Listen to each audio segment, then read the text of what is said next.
lagi bersama Karika.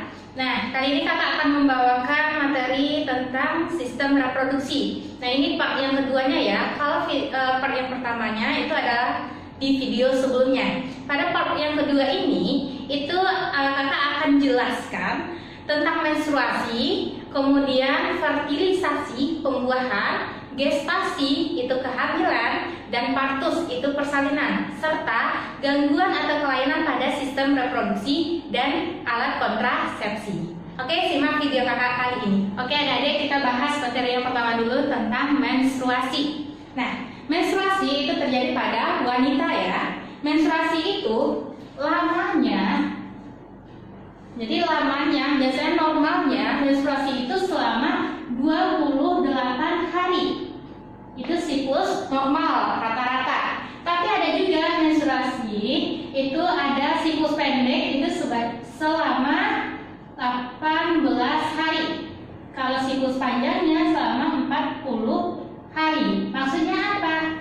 Nah, jika menstruasi, hari pertama menstruasi itu dinamakan hari 1. Jadi pertama menstruasi itu namanya hari pertama. Kemudian sampai setelah menstruasi, kemudian menstruasi selanjutnya itu pada hari ini sampai setelahnya sampai hari 28 ya. Dan menstruasi selanjutnya itu dimulai lagi hari pertama. Jadi itu maksudnya siklus 28 hari, bukan mensnya yang 28 hari ya. Nah, siklus menstruasi ini itu dibagi atas 4. Yang pertama itu ini biasanya rata-rata orang itu 5 hari untuk menstruasinya. Jadi ini siklusnya menstruasi.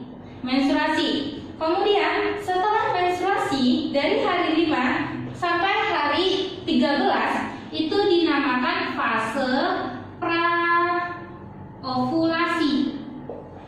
Artinya sebelum ovulasi. Dan hari ke-14 itu saat ovulasi. Jadi hari ke-14 di tengah-tengahnya ya, 1 ke 28 tengah-tengahnya hari ke-14 itu dinamakan masa subur. Itulah saat si wanita mengeluarkan sel telurnya atau dinamakan dengan ovulasi. Kemudian setelah ovulasi dinamakan fase pasca ovulasi. Kemudian kembali lagi fase menstruasi. Jadi itu yang namanya siklus, dia berputar terus. Nah, sebelum kita bahas fase-fase ini, kalian harus tahu dulu bentuk atau gambar dari siklus menstruasi ini. Nah, ini ada 4 kelompok gambar ya tentang siklus menstruasi. Yang di bawah itu yang endometriumnya, dilihat penebalannya. Kemudian ini adalah hormon yang dihasilkan oleh ovarium, yaitu ada hormon progesteron dan ada hormon estrogen. Kemudian ini ovariumnya, perkembangan ovumnya ya, yang berada di dalam ovarium. Kemudian ini adalah hormon yang dikeluarkan oleh kelenjar hipofisis. Ada hormon FSH dan hormon LH. Oke. Nah, yang pertama kalian lihat dulu pada fase pra-ovulasi. Berarti sebelum sel telur dikeluarkan, apa dulu yang harus terjadi? Kita lihat di sini. Hormon yang biru itu adalah FSH.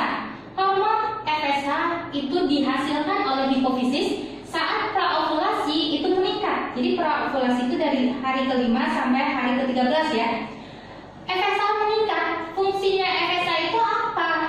Fungsinya adalah untuk pembentukan atau perkembangan sel telur. Awalnya dari folikel primer, folikel sekunder, sampai folikel de Graaff. Folikel de Graaff itu adalah folikel di mana sel telurnya udah matang dan siap untuk diovulasikan.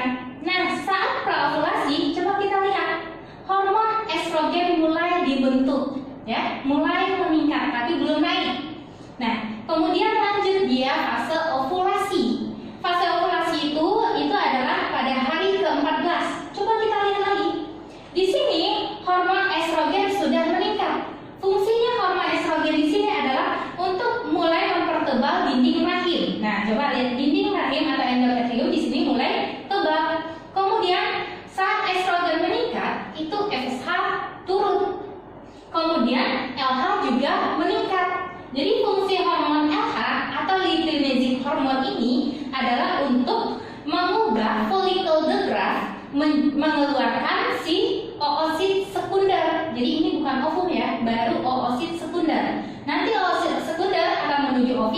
dan akan terbentuk folikel yang kosong. Kemudian di saat fase pasca ovulasi itu dari hari ke-15 sampai hari ke-28. Di sini coba kita lihat hormon apa yang meningkat. Nah, di sini hormon progesteron yang meningkat.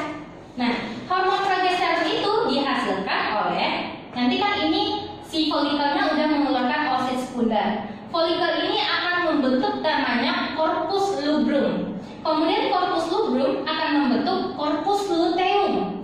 Corpus luteum itu fungsinya untuk memproduksi progesteron. Nah, progesteron fungsinya itu untuk mempertebal dinding rahim, kemudian mempertahankan dinding rahim.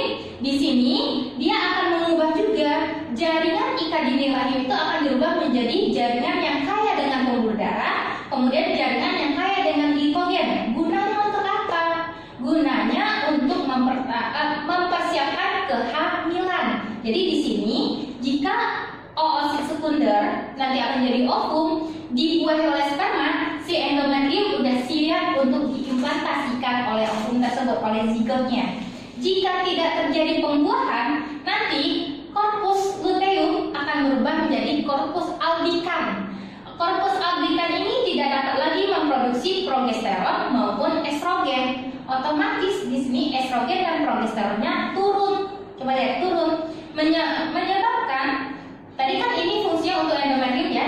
Jadi ini menyebabkan dinding endometrium meluruh. Inilah fase namanya menstruasi gitu. Coba kita lihat. Ini yang kakak jelasin tadi. Fase-fase menstruasi ada 4 macam fasenya. Ada praovulasi, ovulasi, pasca ovulasi, dan menstruasi. Praovulasi itu FSH yang meningkat. Jadi ini yang kakak jelasin. Fungsi FSH, F, folikel. Berarti dia untuk pertumbuhan folikel. Nah, adik-adik harus tahu apa itu folikel sebenarnya. Bedain ya. Folikel sama ovum berbeda. Jadi, folikel itu adalah tempat, jadi ini folikel ya, tempatnya si ovum yang belum patah. Jadi, ovumnya di sini, ini tempatnya itu namanya folikel, gitu. Hapus ya. Kemudian, saat fase ovulasi, apa yang meningkat di sini? Itu hormon estrogen yang meningkat.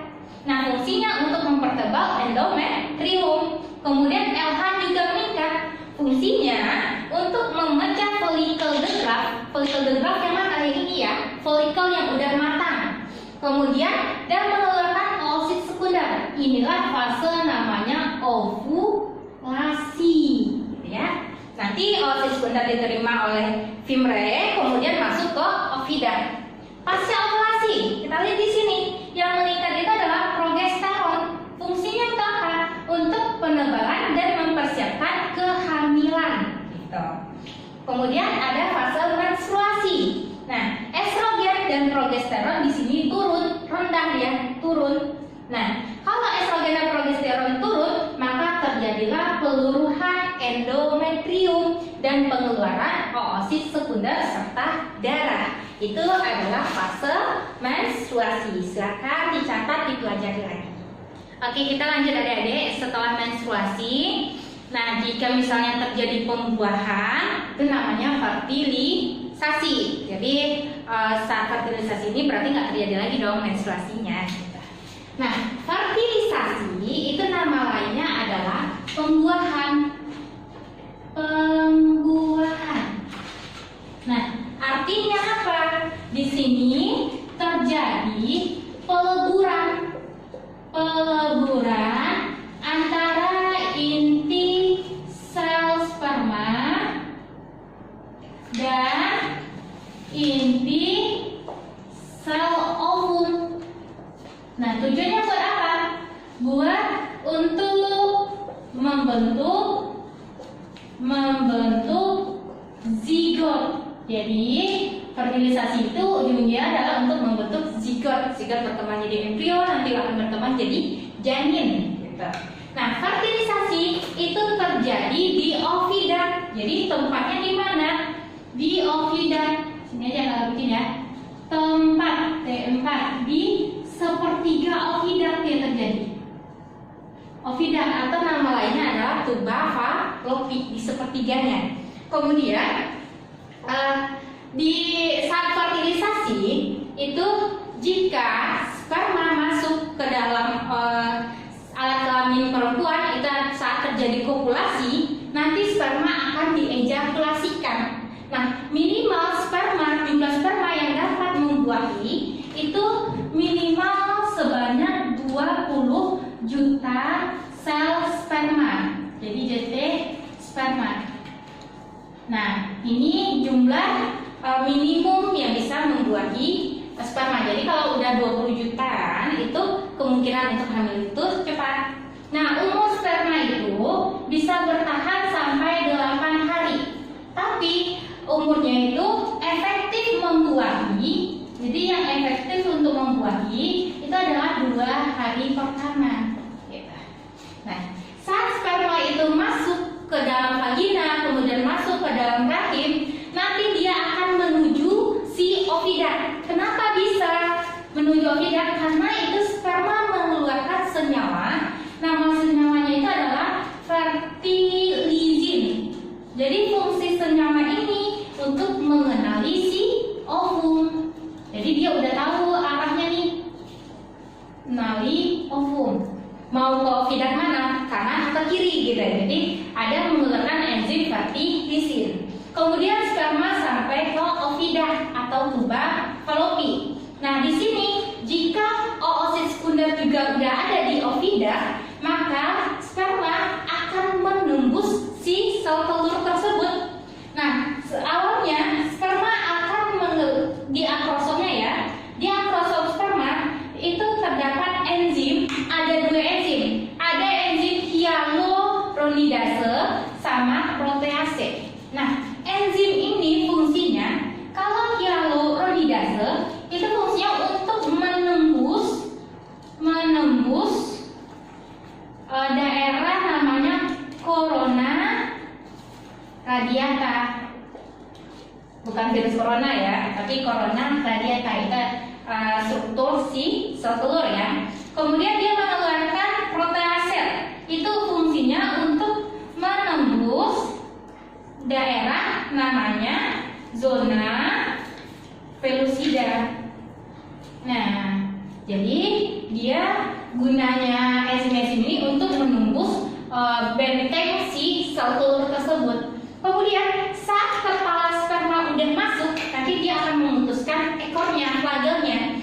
Kemudian si corona radiata akan mengubah sel telur menjadi tidak dapat ditembus lagi oleh sperma lain. Jadi si sel telurnya nggak bisa lagi masuk sperma lain, hanya satu sperma yang dapat membuahi. Oke? Kemudian si sel telur dia akan melanjutkan prosesnya saat oogenesis. Masih ingat kan? Kalau oosit sekunder itu yang akan diovulasikan. Nah, oosit sekunder akan berubah menjadi ovum. Nah, ini udah jadi ovum nih. Kemudian si sperma di dalam kepalanya dia akan membentuk pronukleus jantan. Jadi terbentuk pronukleus jantan dan di dalam ovum terbentuk pronukleus betina. Dan pronukleus jantan dan pronukleus betina itu akan melebur. Nah, melebur itu yang dinamakan dengan singami. Inilah prosesnya namanya fertilisasi. Setelah melebur dia akan membentuk zigot. Nah, zigot itu nanti akan berubah bentuk nanti sampai membentuk embrio dan akan diimplantasikan pada endometrium. Jadi ini adalah saat fertilisasi. Oke, adik, kita lanjut tentang gestasi. Nah, gestasi itu adalah kehamilan ya. Jadi gestasi itu nama lainnya adalah kehamilan. Nah, proses kehamilan ini itu terjadi di uterus atau di dalam rahim. Jadi terjadi di uterus, nama lain dari rahim. Nah, lamanya kehamilan itu selama lebih kurang 266 hari atau sama 38 minggu. Jadi ini tergantung ya, rata-rata biasanya kehamilan itu sebanyak selama 38 minggu atau 9 bulan lebih beberapa hari. Nah, kehamilan ini jadi prosesnya begini deh. Setelah terjadi fertilisasi, berarti setelah terjadi pembuahan, maka akan terbentuk zigot. Jadi pasca fertilisasi akan terbentuk zigot. Nah, zigot ini nanti akan mengalami pembelahan mitosis. Awalnya dia 1 menjadi 2, kemudian 2 menjadi 4, menjadi 8, kemudian sampai menjadi 32 sel. Nah, dia akan berkembang yang menjadi namanya morula. Jadi dari zigot menjadi morula. Nah, morula itu udah banyak sel, dia membentuk suatu bola seperti bola padat. Kemudian morula akan berkembang menjadi blastula. Blastula itu adalah bola yang berongga. Jadi bolanya udah berongga di sini. Oke? Nah, blastula nanti akan mengalami, dia lanjut nih sampai ke uterus. Di uterus itu ada dinding endometrium. Blastula inilah yang akan mengalami implantasi. Implantasi artinya penanaman. Jadi dia nempel di endometrium. Jadi yang nempel itu adalah blastula atau disebut juga dengan blastosit, sama aja ya. Nanti blastula akan berkembang menjadi gastrula. Gastrula itu disinilah mulai terbentuk lapisan embrionik. Nah, lapisan embrionik itu ada 3. Yang pertama itu adalah lapisan paling luar, ektoderm. Kemudian ekto ya, kemudian mesoderm dan endoderm. Nah, 3 lapisan ini yang ada di gastrula. Nanti masing-masing lapisan ini akan membentuk organ tubuh kita. Contohnya ektoderm. Ektoderm itu adalah lapisan paling luar. Nanti dia akan membentuk kulit. Ya, kulit ini paling luar. Kemudian bisa juga membentuk saraf. Kemudian bisa juga membentuk kelenjar endokrin. Ya. Kemudian lapisan tengah meso tengah. Mesoderm dia akan membentuk sistem organ, ada membentuk sistem sirkulasi, kemudian sistem reproduksi, kemudian sistem urinaria. Nah, banyak sistem-sistem yang lainnya ya, itu lapisan tengah yang membentuk. Kemudian lapisan dalam, endo dalam. Dia akan membentuk sistem pencernaan. Dan aja sistem pencernaan kita, lambung kita, usus kita itu berada di dalam kan? Pencernaan. Kemudian dia juga membentuk sistem pernafasan. Nah, tapi kalau tulang, sistem sirkulasi, reproduksi itu termasuk mesoderm. Nah, gastrula nanti dia akan mengalami proses pembentukan ini namanya organogenesis, proses pembentukan organ. Nah, kemudian embrio akan berkembang menjadi janin. Ini pada minggu. Jadi ini pada kehamilan minggu ke-8. Oke, kemudian sistem organ sudah terbentuk dengan baik. Kemudian plasenta udah sempurna, plasenta nama lainnya aneari ya, sudah sempurna. Ini pada minggu ke-16. Jadi itulah proses gestasi atau proses kehamilan. Nah, seorang ibu yang hamil itu dia mempunyai tanda-tanda. Biasanya dia kalau dinyatakan hamil diuji pakai test pack dulu kan. Nah, test pack itu apa sih yang diuji sebenarnya? Nah, pada test pack itu diuji urin. Nah, urin orang yang hamil dia mengandung HCG namanya. Apa itu? Human chorionic hormone. Jadi dia ada hormon di urinnya. Jadi ini pada urin. Nah, nanti di test pack-nya itu kelihatan kalau dia mengandung HCG itu ada garis 2 merah gitu. Kemudian ciri-ciri orang hamil, dia tidak terjadi menstruasi. Kemudian ada Kemudian frekuensi BAK-nya, buang air kecilnya itu meningkat. Nah, gini maksudnya, kalau dia kehamilannya makin besar, sekitar 7 bulan, 8 bulan, sampai 9 bulan, itu si uterus atau rahimnya akan mendesak si kandung kemih. Otomatis kandung kemih akan tertekan dan bisa mengeluarkan pipis atau buang air kecilnya sering atau nggak tertahan. Biasanya ibu hamil tuh buang air kecilnya nggak tertahan lagi gitu.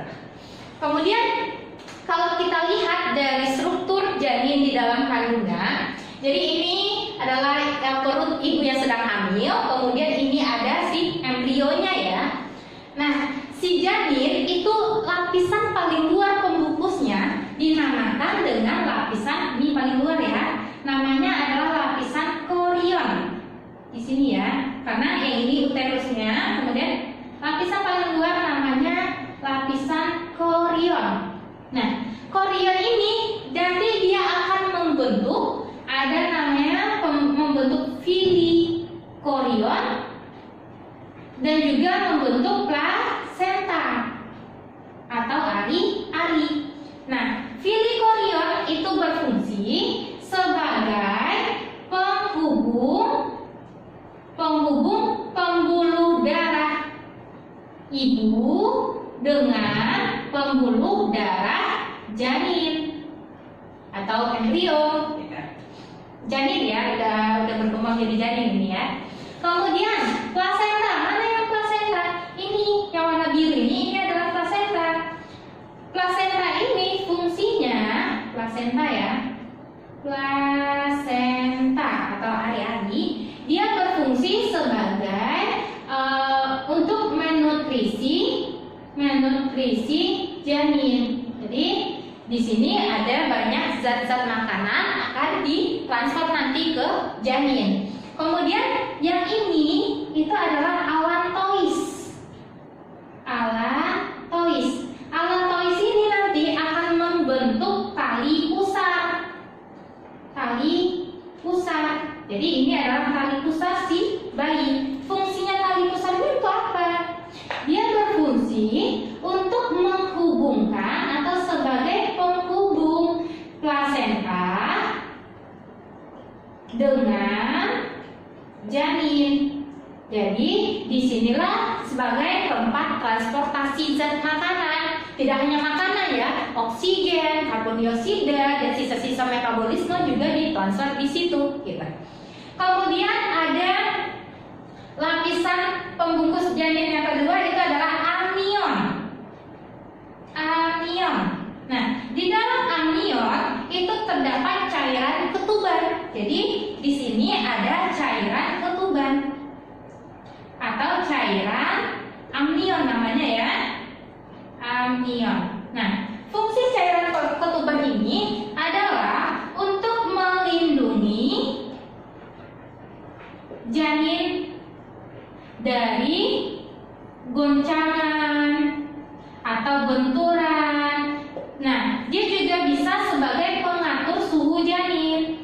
Jadi untuk menghangatkannya, pengatur suhu, dan bisa juga sebagai ruang gerak janin.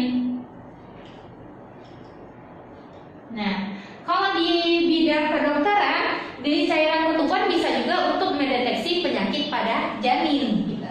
Kemudian di sini ada yang bulat kecil ini adalah kantung kuning telur atau dinamakan dengan saccus vitellinus atau kantung kuning telur. Nanti kantung kuning telur itu berfungsi sebagai pembentuk pembuluh darah pertama. Jadi pembentuk pembuluh darah dan juga bisa membentuk darah pertama pada janin. Nah, semakin gede nanti janinnya, saccus vitellinusnya semakin kecil. Jadi beginilah struktur bayi dalam kandungan atau janin dalam kandungan. Oke, tadi kakak udah jelasin tentang fertilisasi, berarti pembuahan. Kemudian setelah terjadi fertilisasi, terjadi itu gestasi, kehamilan. Nah, nanti udah terbentuk janinnya udah 9 9 bulan 10 hari atau 38 minggu dia akan keluar. Itu masuk ke dalam proses partus. Itu adalah persalinan. Oke. Jadi ini persalinan. Nah, proses persalinan itu dibantu oleh hormon-hormon berikut. Ada relaksin, estrogen, oksitosin, dan CRH atau corticotropin releasing hormone. Nah, hormon-hormon ini membantu proses kontraksi dan relaksasi si otot-otot untuk persalinan. Jadi, nah, relaksin, hormon relaksin, namanya aja relaksin, berarti fungsinya untuk relaksasi uterus. Ya. Kemudian estrogen, oksitosin, sama hormon CRH itu fungsinya untuk kontraksi uterus. Nah, karena hormon-hormon inilah nanti terjadi proses persalinan pada bayi. Nah, prosesnya begini. Dia ada 3 proses persalinan pada bayi itu atau proses partus itu. Yang pertama itu ada namanya dilatasi serviks leher rahim. Nah, dilatasi serviks itu maksudnya adalah terjadi pembukaan. Jadi, jika ibu yang hamil itu mulai kontraksi perutnya, kemudian pas dicek ke dokter udah pembukaan 2, nah itu yang maksudnya pembukaan. Sampai pembukaan itu lebih kurang itu sampai 10 cm. Kalau udah pembukaan 10, itu bayinya terjadi proses kelahiran pada bayi. Proses kelahiran pada bayi. Jadi pembukaannya itu lama ya jamnya, dari pembukaan 2 menjadi pembukaan 4 sampai pembukaan 10. Kemudian pada proses kelahiran pada bayi ini, setelah terjadi pembukaan, nanti kepala janin, awalnya janinnya udah berada di rongga pinggul ya. Janin, bayi aja ya, janin atau bayi. Bayi berada di rongga panggul. Nah, jadi kalau rongga panggul seorang ibu itu gede, berarti persalinannya bisa normal. Tapi rongga panggul ibu itu kecil, itu nggak bisa melakukan persalinan normal sehingga dia harus disesar. Gitu. Kemudian nanti kepala bayi mulai terlihat. Nah, kalau kepala bayi mulai terlihat, nanti vagina akan membuka. Nah, kemudian perineum juga membuka. Perineum membuka atau merenggang. Nah, maksudnya perineum ini antara vagina dan anus itu ada bagian namanya perineum. Jadi kalau bayi itu mau lahir, perineum itu bisa merenggang atau bisa juga sobek. Kalau dia nggak bisa merenggang sendiri, itu dibantu oleh dokter digunting gitunya ya.